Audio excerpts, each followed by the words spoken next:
qui ont le cœur noirci par la guerre. Pour la saison 2, on a remis le couvert avec pareil une prépa physique. Le groupe 45, c'est Speed, Paco, Martin, Adèle, Sab. Il est sur une certaine pente de guérison, justement, il essaye de remonter la pente, mais jusqu'à quel point?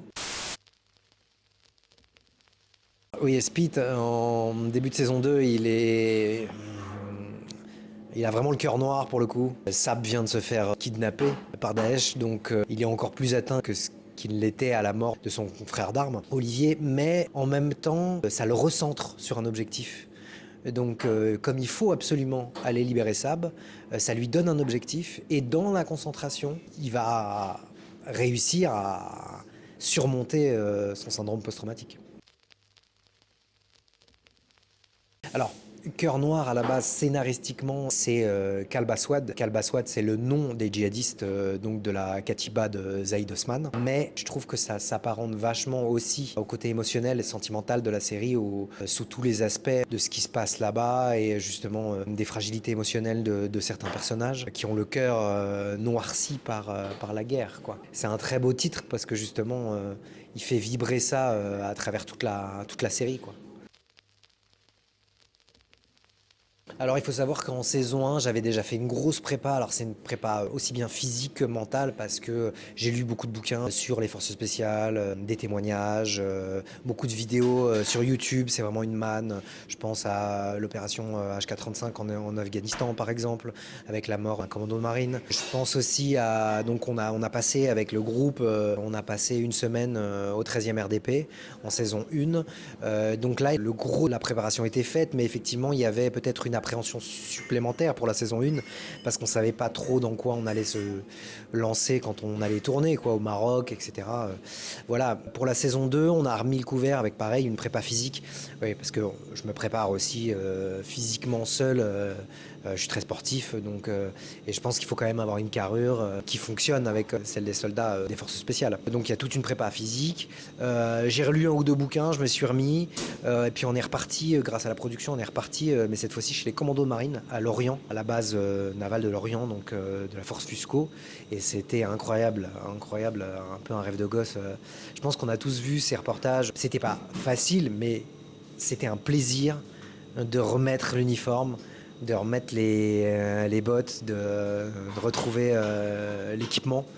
Vraiment pour faire une saison 2. Et il y avait peut-être effectivement moins d'appréhension que la saison 1 où on allait complètement dans l'inconnu, quoi.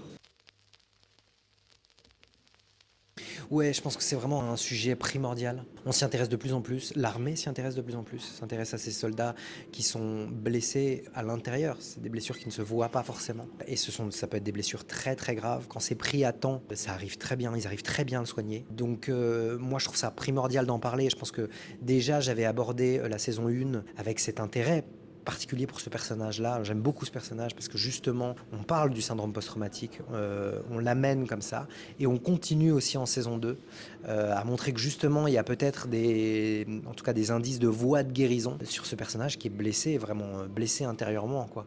Et ouais, bah, je pense que c'est une des forces de la série, d'en parler aussi. Il faut savoir que ça existe, c'est quand même difficile, des situations très difficiles. La guerre, c'est quelque chose d'épouvantable et qui marque beaucoup les esprits, les corps aussi, mais les esprits aussi beaucoup. Je trouve que c'est vraiment primordial. Effectivement, il trouve un chemin de guérison avec cette psy. Alors oui, il y a une scène où il en parle à son frère d'armes et il l'aborde un peu.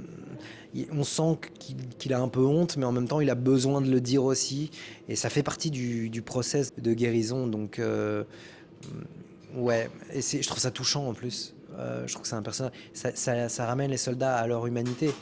Et je pense que c'est aussi un point fort de la série, c'est de voir, je pense à Martin, le personnage de Nicolas Duvauchel, qui va s'occuper de son enfant, mais en même temps qui est très déconnecté, qui n'arrive pas. Je pense à un des nouveaux soldats qui a du mal avec la distance et la séparation avec sa femme. Je pense au personnage de Marie Dompnier, donc Adèle, qui a perdu un être cher, parce qu'elle a perdu Olivier sur le terrain. Donc on a besoin de cette humanité. Je pense que c'est aussi la force de cette série, c'est de voir ces soldats qui sont très humains, qui sont sur le terrain, et ça nous rapproche d'eux. Pour le coup, l'intérêt du public est là par rapport à cette série, et c'est ça qui en fait une grande série, vraiment. Je pense qu'au sein du groupe 45, de toute façon, Spit, il est indissociable du 45. Et c'est l'heure des piégeurs. Il a vraiment envie de rester d'ailleurs.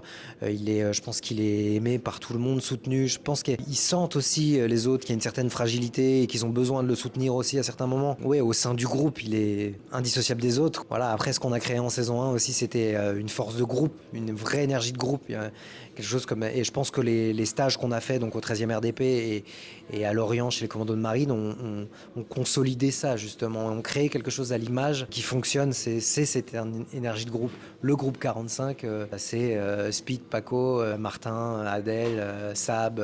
C'est ça le groupe 45, quoi. Il est souvent en premier, ce qu'on peut dire, mais ça c'est en premier dans les progressions, parce que généralement le chef de groupe est rarement en premier, et parce que s'il y a des portes à ouvrir ou s'il y a des pièges à dépiéger, c'est lui qu'on met en premier, et c'est par sa fonction et ses capacités, ses connaissances techniques qu'il est en premier. Donc c'est souvent les dépiégeurs qui passent en premier. Donc c'est pas anodin, on a essayé de coller un petit peu à la réalité à ce niveau-là. Je pense qu'il est concentré sur l'objectif et que c'est ça qui l'aide à surmonter ses soucis psychologiques et ça le force. Le fait que Sab ait été kidnappé par Daesh le force à se remettre sur les rails pour continuer à se battre contre Daesh. Donc il est sur une certaine pente de guérison, justement. Il essaye de remonter la pente, mais jusqu'à quel point ? Et j'espère qu'à travers cette série, on arrive à faire sentir un peu ce corps de métier incroyable que sont les forces spéciales. Moi-même, j'ai découvert, j'ai rencontré des gens extraordinaires et j'espère qu'on arrivera à travers ces personnages, d'ailleurs à travers les 2 saisons, à faire comprendre au public vraiment ce que c'est que ce métier.